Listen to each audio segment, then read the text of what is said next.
once again for another virtual episode of our local history. Today we are at Harbor Heights Park, right on the banks of the Peace River, as you can see behind me. And today we are going to talk a little bit about the phosphate industry and its impact on Charlotte County. Now, I know many of you out there may be familiar with the timber industry, the turpentine industry, the fishing industry in Charlotte County, but sometimes we don't always think about the phosphate industry, but yet this had just as much of an impact on what became Charlotte County as those other industries. And you'll pardon me, I do have some notes today. This is a very technical subject and I do want to make sure that I get all this information correct.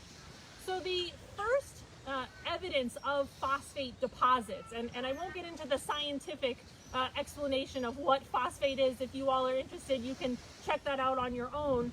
But the first discovery of phosphate deposits in this area was found in 1881, just up the river near Arcadia. And just to be clear, this is river deposits. So this was what was called river pebble or bone phosphate.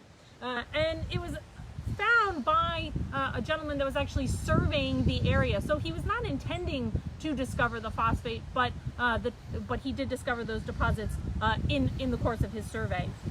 And so what you see is kind of a brief lull between 1881 and about 1887, where news of the discovery is kind of slow to travel.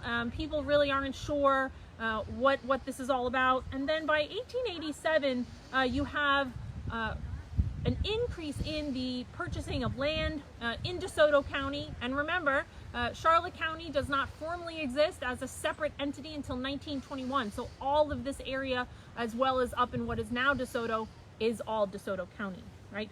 So you have those initial purchasings of the land, and you have the formation of mining companies, phosphate mining companies. And this period, 1887 to 1890, is really the beginning of what becomes the Peace River phosphate boom. And this again is going to be centered in and around Arcadia, which was the county seat at the time, and then will spread quickly throughout the Peace River Valley. So we're talking places like Bartow, Fort Meade, Hickory Bluff, Cleveland, right? And Hickory Bluff, Cleveland, these are now in what is Charlotte County. Land prices, of course, are going to skyrocket as a result, and new towns are going to spring up. And this was something that, you know, is definitely important in creating jobs and bringing revenue, right? This is driving the economy of the time. And I have a little reading here.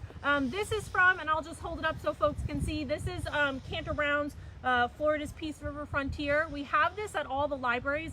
It's an excellent volume talking about the history of the Peace River Valley and how that developed going all the way throughout the 19th century. So highly recommend that. And I'm just going to read a selection here, kind of capturing this boom mentality, if you will. So the Arcadian, which was the major newspaper in DeSoto County at the time, said this in March 1890. They said, "The Peace River phosphate beds excite the wonder of all who see them, and fertilizer men pronounce them the finest in the world. The day is not far off when phosphate works will line the banks of Peace River from Bowling Green south. Thousands of hands will be employed and much capital will be invested. DeSoto County is destined to be the richest county in the state." And we can look at this today and say, well, you know, that's the newspaper and that's their job to, you know, to promote the economy. Well, yes, of course, but this really is going to be incredibly important economically. And again, if we think about it in the context of other industries that are developing at the same time, not least of all the railroad, this is big for South Florida, for DeSoto County, and then of course what becomes Charlotte County as well. Now, the boom is not going to last an incredible period of time. In fact, actually, arguably by the early 20th century, the boom period is over, but phosphate is going to continue to be mined, and they're going to shift from river pebble phosphate to land pebble phosphate. And again, folks, if you're super interested in all of this, I encourage you to Google this and check out what those definitions mean for yourself, because unfortunately we just don't have time to get into that today.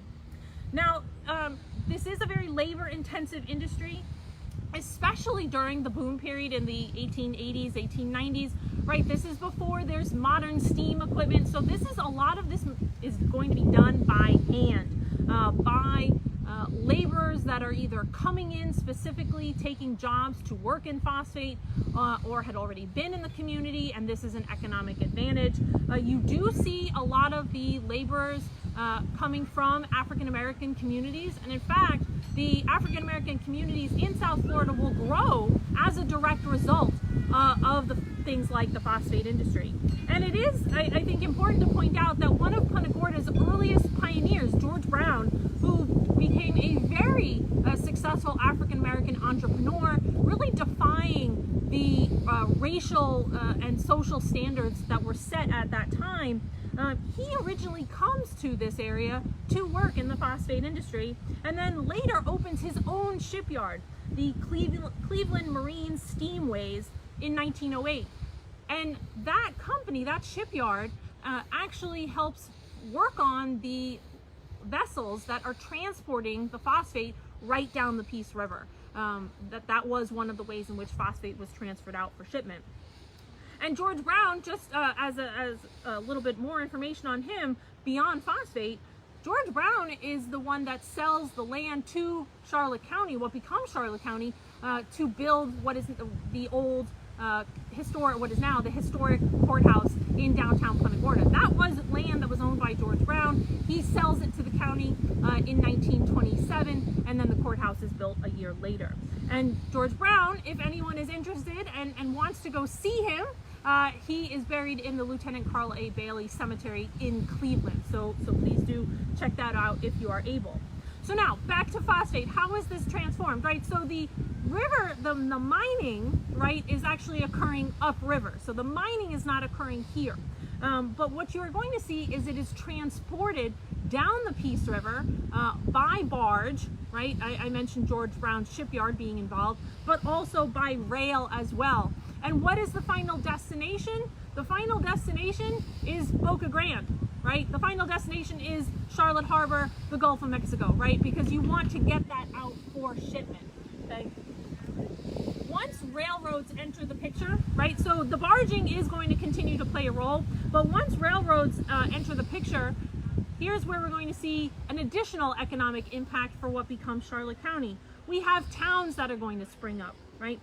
One of whom is the town of McCall, right? So if you're interested and you want to see some of our historical markers, if you go out to the Cape Hayes Pioneer Trail Park, which is, if you take 776 and take that left like you're going out to Boca Grande, go to that park, because in that park we've got not only the historical marker for the town of McCall, which was built specifically by the Charlotte Harbor and Northern Railroad to house employees working on the railroad that was transporting the phosphate, but you also have the Placida bunkhouse there, which was also built to house workers that were working on that railroad, right? So you can see how these industries are all coming together in places like McCall, for example, but all along the line. And of course, the Charlotte Harbor and Northern Railroad is going to make a lot of profits by this, right? This is very profitable for them. But, and it's perhaps not coincidental that that railroad was actually bought and run by a gentleman who was also involved in one of the phosphate mining companies, right? So this is all connected. This is all of these industries are connected. Bear with me here as we fight the wind, right? So phosphate is actually going to be shipped out of Boca Grande, right? So involving DeSoto County, Charlotte County, up through 1979. And in 1979, modern facilities are completed in Tampa Bay, and so then that becomes and is still the major center for shipping phosphate out from Florida. Now, we've talked about the economic impact of phosphate in the late 19th, early 20th century, that boom, right? How it drove industrial growth, how it drove jobs here in what is now Charlotte County. But I think it's also important to mention that there are, like with any industry, there are negative impacts as well. And if the wind will cooperate, I'll just hold this up so you can see. This is the front page of the December 8th, December 6th, 1971 Daily News Herald. This is the predecessor or the follower of the Punta Gorda Herald. And you can see the article right there on the right side, slime spill near Charlotte Harbor, right? Again, December 6, 1971. This was a major spill, right? And we don't have time to go into the details, and I struggle to understand how that it works as well. But essentially, there's waste product from the phosphate mining, and that has to be contained. And what happened in this instance is that one of the containment pools or ponds broke, and that sludge, that slime, spilled into the Peace River and actually surged down the Peace River and impacted all the way out into Charlotte Harbor. So, and this is something that we still think about today, and that is still going on today, the debate over phosphate mining, which is still happening in Polk County primarily, and of course does bring jobs and economic success to certain areas, but there is also that environmental impact. So I think, when we think about industries and we think about their history, we think about the positives, the negatives, and everything in between. So this is just a little brief overview. I know there's a lot of technical information here, but there's really good resources. Again, I pointed to Cantor Brown's book. He has a whole chapter that talks about the phosphate industry in the Peace River Valley. The Punta Gorda Herald that I held up, we have that on microfilm at Mid-County Regional Library. So if you're ever interested, please do come on by, and we're happy to let folks take a look at that. And we have a lot of really other great resources in our libraries and eventually online as well. So please check us out. Please follow us, whether you're watching on Facebook or whether you're going to be watching us on YouTube in the future. We are very excited with the centennial coming up, and I'll be continuing to do these monthly programs and getting that information out to you and sharing all of the really rich history that Charlotte County has to offer. So thank you once again for joining me, and tune in next year. We'll see you in the new year, 2021.